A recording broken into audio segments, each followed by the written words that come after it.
Halo guys, welcome back again to my channel bersama saya Hansen di sini dan seperti biasanya setiap harinya saya akan buatkan video seputar cryptocurrency. Apa kabar kalian hari ini semuanya? Semoga dalam keadaan yang baik-baik saja. Teman-teman, tidak seperti biasa ya, setup hari ini kita tidak berada di studio karena saya sedang berada di luar kota. Dan ya, ini setupnya juga sangat seadanya ya, memakai laptop tanpa ada mouse. Jadi kalau misalnya ada sedikit kekurangan, mungkin ketika kita melakukan analisa chart, agak kaku sedikit ya teman-teman harus maklumin ya. Tapi nggak apa-apa. Di video hari ini teman-teman kita bakalan bahas sebenarnya apa yang sedang terjadi ke Bitcoin, kenapa kemudian terjadi lagi sell off yang lumayan signifikan setelah kemarin Bitcoin sempat menyentuh kurang lebih area 88.000 dolar dan sekarang sudah kembali lagi ke kurang lebih area 83 ribuan. Dan itu terjadi hanya dalam kurun waktu 1 hari kurang lebih. Padahal kemarin kita sudah melihat ada sebuah pattern yang menurut saya cukup menarik, tapi pada akhirnya itu terinvalidasi dan kita sekarang kembali mendapatkan sell off. Sekaligus juga kita bakal melakukan updates untuk beberapa chart yang terkorelasi terhadap Bitcoin, yaitu adalah dolar index dan juga S&P 500. Kita pengen melihat apakah ada sesuatu yang menarik terjadi di sana yang kemudian juga bisa memberi kita semacam jawaban gitu ya terhadap apa yang terjadi ke Bitcoin hari ini. Jadi pastikan kalian stay tune terus sampai akhir video. Nah, teman-teman, per hari ini kita melihat crypto global market cap itu di angka 2,74 triliun dolar atau turun sekitar 3,79%. Sedangkan kalau kita melihat top 10 coin sendiri, keadaannya juga hampir semuanya merah. Penurunannya ranging antara 3, sekian persen hingga kurang lebih 7%. Satu-satunya yang hijau sekaligus top performer hari ini adalah Tron, kenaikannya hanya 0,07% ke 0,2326 dolar. So, itu adalah outlook sementara dari beberapa top coin yang ada. Kita hari ini akan langsung masuk ke chart. Oke, teman-teman, sebelum kita masuk ke Bitcoin, saya pengen lakukan update dulu untuk dua chart yang terkorelasi terhadap Bitcoin. Yang pertama adalah dollar index. Nah, sebagai konteks saja, teman-teman, dollar index itu korelasinya terhadap Bitcoin adalah inverse. Artinya, ketika Bitcoin mengalami kenaikan, harusnya biasanya in general dollar index bakalan mengalami penurunan. Ini dari segi tren ya, tren jangka panjangnya, bukan per hari ya. Jadi kalian nggak bisa nge-trade ini dari hari ke hari. Tapi tren in general, kalau kita bicara di weekly atau monthly, ketika misalnya dolar index itu dalam keadaan bearish trend, biasanya risk asset seperti pasar saham ataupun Bitcoin itu akan mengalami apresiasi secara harga. Sebaliknya, kalau misalnya dolar index itu mengalami penguatan atau lagi bullish trend di time frame gede, misalnya weekly atau monthly, nah itu juga akan membuat ada pressure di risk on asset seperti S&P 500 atau pasar saham Amerika Serikat dan juga cryptocurrency. So, itu udah jelas ya. Nah, kita melihat teman-teman sebenarnya pergerakan dolar indeks selama beberapa waktu terakhir sudah sesuai dengan apa yang kita bahas di update terakhir. Saya sampaikan pada saat itu ketika dolar indeks berada di kurang lebih area ini ya, teman-teman. 104 lah roughly ya. Saya sampaikan ada potensi bahwa kita sedang melihat ada pembentukan reversal pattern di sini berupa double bottom atau kalian mau sebutnya sebagai inverse and shoulder di sini juga bisa sebenarnya. Dan itu bisa sedikit banyak membuat saya merasa bahwa dollar index akan mendapatkan semacam relief rally. Dan targetnya bisa minimum sampai ke kurang lebih area 105 di sini. Oke. Nah, kita sebenarnya udah sempat kemarin ke 104,6, kemudian mendapatkan rejection ya, teman-teman. Tetapi sampai dengan saat ini sebenarnya double bottom-nya itu masih valid, teman-teman. Karena kalau teman-teman lihat di sini, kita tahu ya bahwa ini adalah neckline-nya dari double bottom di sini.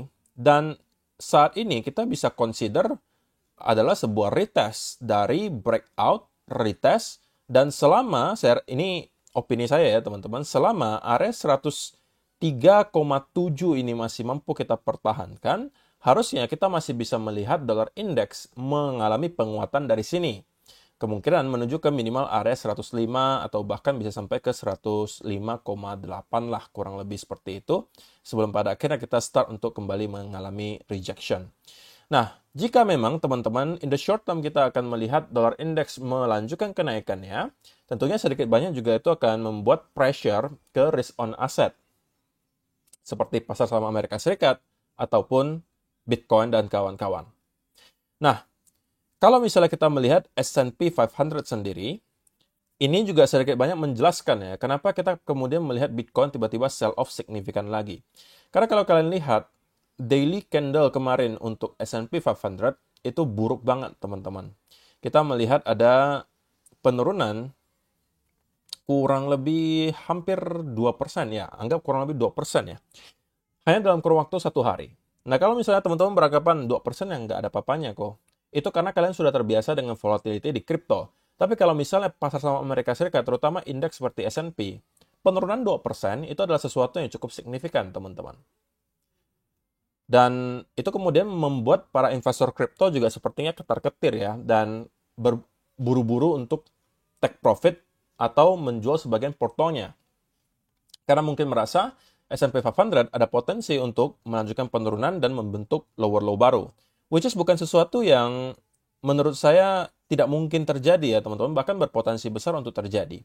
Kemarin, terakhir kali kita lakukan update untuk S&P 500, kita juga sudah bahas bahwa in the short term, saya memang expect S&P itu bakalan mendapatkan satu lagi push ke atas. Kalau teman-teman melihat update terakhir itu, S&P kurang lebih ya, itu ada di sekitaran area ini. Ini saya gambar aja biar gampang ya. Di sini kurang lebih. Seingat saya ada di sini. Saya sampaikan, kalau misalnya kita melanjutkan konsolidasi di sini, maka itu berarti adalah S&P bakalan kembali melanjutkan kenaikannya, teman-teman. Bisa ke kurang lebih area 5.800 atau maksimum akan nyampe lagi ke area trendline yang harusnya sekarang berada di kurang lebih 5.850 sampai 5.880. Dan dari sana, kita kemungkinan akan kembali mendapatkan semacam rejection. Saya sampaikan waktu itu seperti itu. Tetapi pada akhirnya kita hanya nyampe ke kurang lebih 5.780 teman-teman dan langsung mendapatkan sell off yang lumayan signifikan. Sehingga untuk sementara waktu in the short term S&P 500 juga terlihat sedikit lebih ke arah bearish ya teman-teman. Dan saya expect S&P 500 masih akan melanjutkan penurunannya, mungkin diawali dulu oleh semacam ya dead cat bounce lah, tipis-tipis ya seperti ini. Dan kemudian kita lanjut sell off menuju ke lower low baru, minimum untuk kembali ke area trendline di sini yang sekarang berada di kurang lebih 5.480-an. Oke, itu adalah area major trendline-nya. Tetapi kalau kita lihat dari segi horizontal support-nya, maka sekarang itu area horizontal support yang cukup kuat harusnya berada di kurang lebih area 5.420. Sehingga sekarang kita ketemu dengan satu range ya teman-teman, 5.480-an sampai ke kurang lebih 5.400. Itu adalah sebuah range yang bisa menjadi target berikutnya untuk S&P 500.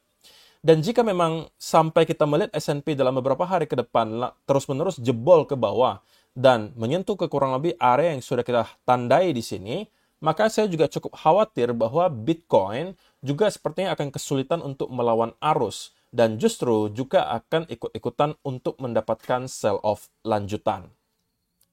Karena kita tahu teman-teman beberapa waktu terakhir, terutama kita bisa katakan 1,5 atau 2 bulan terakhir, korelasi antara pergerakan S&P 500 dan juga Bitcoin itu sangat kuat, teman-teman.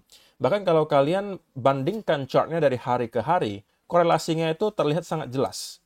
Setiap kali S&P itu drop, Bitcoin juga pasti drop. Setiap kali S&P recovery, Bitcoin juga melakukan hal yang sama.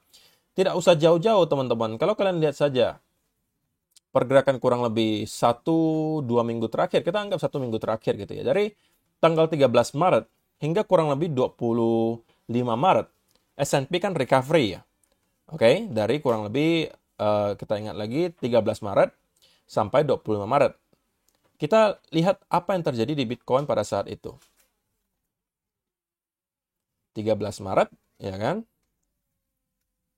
Nah, di sini 13 Maret sampai 25. Kita juga melihat Bitcoin mengalami recovery. Jadi, pergerakan 1 minggu terakhir saja sudah sangat jelas memperlihatkan bahwa terdapat korelasi yang cukup besar antara pergerakan S&P dan juga Bitcoin. Dan unfortunately, teman-teman, sayangnya Bitcoin juga sampai dengan hari ini tidak menunjukkan sesuatu yang positif gitu ya. Kemarin, kita sebenarnya sempat mendapatkan ada potensi pembentukan yang namanya continuation pattern di sini. Ya kan? Dengan adanya potensi bull flag tercipta. Akan tetapi, bull flag tersebut, teman-teman, terinvalidasi. Oke? Setelah adanya breakdown di sini. Dan pada akhirnya, kita lanjut sell off, dan sekarang berada di area yang cukup krusial menurut saya.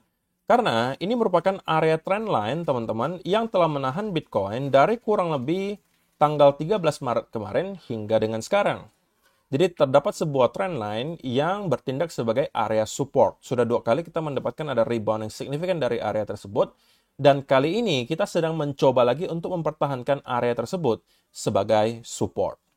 Nah, selama 4 hour candle itu masih berhasil close di atas area trendline ini, maka kita masih harus consider bahwa trendline ini masih akan menjadi support. Oke? Meskipun kalau misalnya kita bisa mendapatkan semacam wick ke bawah, katakanlah contohnya seperti ini ya.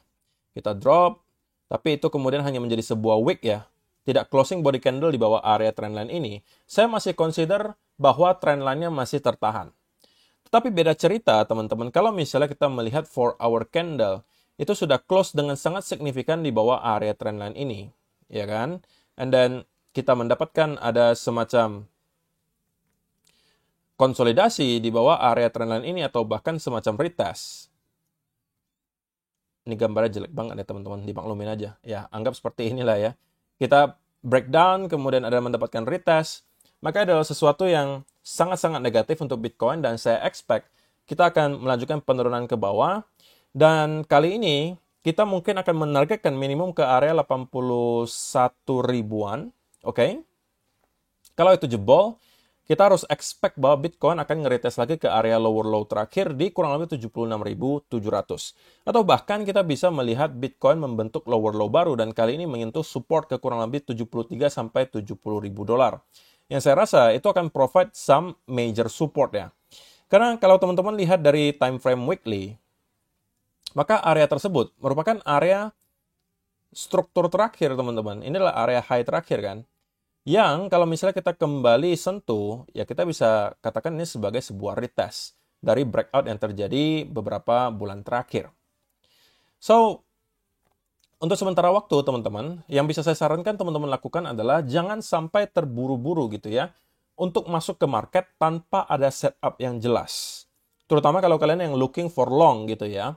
Kalau kalian yang short, sebenarnya kalau kalian masuknya dari sini sudah sedikit agak telat kalau menurut saya secara pribadi.